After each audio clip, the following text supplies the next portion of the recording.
அனைவரும் சர்வகடாட்சம் பெருக. தான் தோன்றி ருத்ர ஸ்ரீ ஷீரடி சாய்பாபா புவனேஸ்வரி சேத்திரத்திலிருந்து இந்த பதிவு உங்களுக்காக.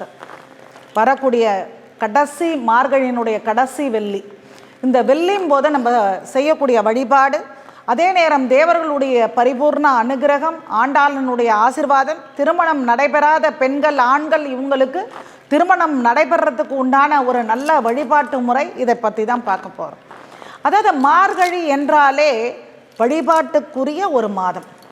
இந்த மார்கழி மாதத்தில் நம்ம செய்யக்கூடிய பூஜை முறைகள் அனைத்துமே நம் முன்னோர்களாகட்டும், நம்முடைய குலதெய்வமாகட்டும், நம்முடைய தேவர்களாகட்டும் பரிபூர்ணமாக அதை ஆத்மார்த்தமாக அவங்க ஏற்றுக்கிட்டு உடனே அருளை கொடுக்கக்கூடிய மாதம்.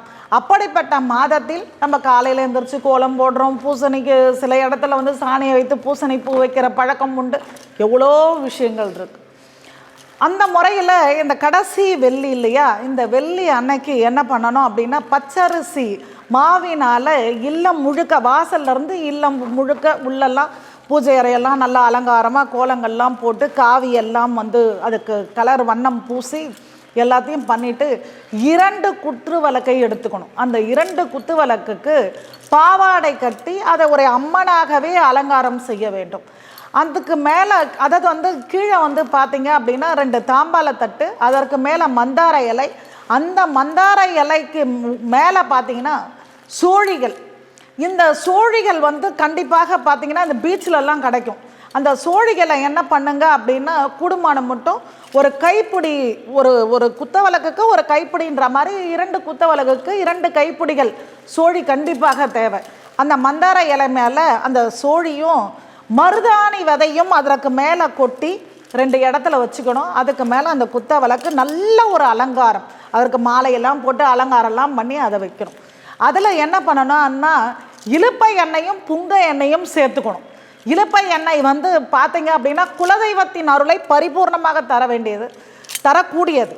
அது மட்டும் இல்லாமல் இந்த புங்க எண்ணெய் சித்தர்களினுடைய அருளாசையை பரிபூர்ணமாக தேவர்களின் அனுகிரகத்தை கொடுக்கக்கூடியது. இப்போ தேவர்களுடைய அனுகிரகம் நம்மளுக்கு பரிபூர்ணமாக கிடைக்கும். இந்த 2 எண்ணெயும் சேர்த்து அந்த விளக்கில் பொருத்திடணும். அதில் கற்கண்டு, டைமண்ட் கற்கண்டை போடணும்.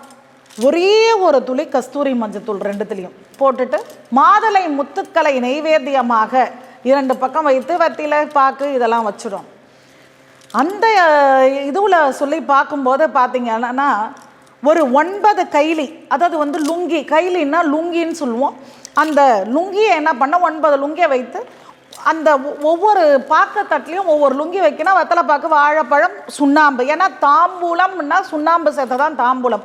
அந்த 9 லுங்கியை அந்த இடத்துல வைத்து ஆத்மார்த்தமாக உங்கள் குலதெய்வத்தை, இஷ்ட தெய்வத்தை எல்லாத்தையும் ஆத்மார்த்தமாக வேண்டி தூப தீபங்களை காட்டி அந்த மாதுளை முத்துக்களை நைவேத்தியம் செய்து மகாலட்சுமியின் அஷ்டோத்தரத்தை சொல்லி, அது மட்டும் இல்லாமல் அதாவது உங்களுக்கு தெரிந்த வேறு மந்திரங்கள் ஏதாவது அம்பாளுடைய மந்திரங்கள் இருந்தால் அந்த மந்திரத்தையும் சொல்லலாம். ஏன்னா அந்த மார்கழி முழுக்க உங்களுக்கு அனைத்து தெய்வங்களையும் வழிபாடு செய்யக்கூடியது. இதையெல்லாம் செஞ்சு முடிச்சுட்டு இந்த லுங்கி எதுக்காக நம்ம வைக்க சொல்லியிருக்கோன்னா, இந்த திருமணம் தடை இருக்கு இல்லையா, அது ஆணுக்கு பெண்ணுக்கு 2 பேருக்கும். அப்படி இருக்கக்கூடியவங்க இந்த வஸ்திரத்தை வைத்து நம்ம வழிபாடு செய்கிறோம் இல்லையா, கவரில் போட்டு கோவளம் தர்காவோ இல்லை எங்கேயாவது இருக்கக்கூடிய தர்காவோ அங்கே இருக்கக்கூடிய பிச்சை எடுக்கக்கூடிய அந்த இடத்துல இருக்கக்கூடியவங்களுக்கு இந்த லுங்கியை, இந்த கைலியை தானமாக கொடுக்கணும். இது எதனாலன்னா, இஸ்லாத்துன்னு சொன்னாலே ராகு, இது கிறிஸ்துவத்தை சார்ந்தவங்க கேது. இந்த ராகும் கேதும் இந்த 2 இதுவும் சார்ந்தவங்களுக்கு தானம் செய்யும் போது சர்பத்தினுடைய தார்க்கம் பரிபூர்ணமாக குறைஞ்சிரும். இந்த லுங்கியை நீங்கள் தானமாக கொடுக்குறீங்கன்னும் போது உங்களுக்கு இருக்கக்கூடிய அந்த சர்ப்பத்தினுடைய தார்க்கம் குறைந்து தை பிறந்த உடனே உங்கள் வாழ்க்கையில் நல்ல ஒரு வழி பிறக்கும். எந்த விதத்தில்னா, திருமண தடை இருக்கக்கூடிய ஆணுக்கும் பெண்ணுக்கும் நல்ல வரன் அமைய ஆரம்பிச்சிடும்.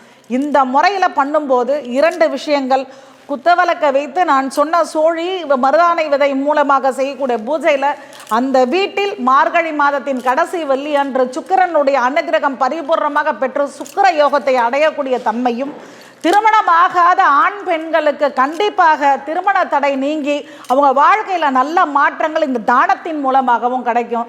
இதை பயன்படுத்தி பாருங்கள், வாழ்க்கையை வளப்படுத்துங்க, நலப்படுத்துங்க. ஜெய் சாய்ராம்.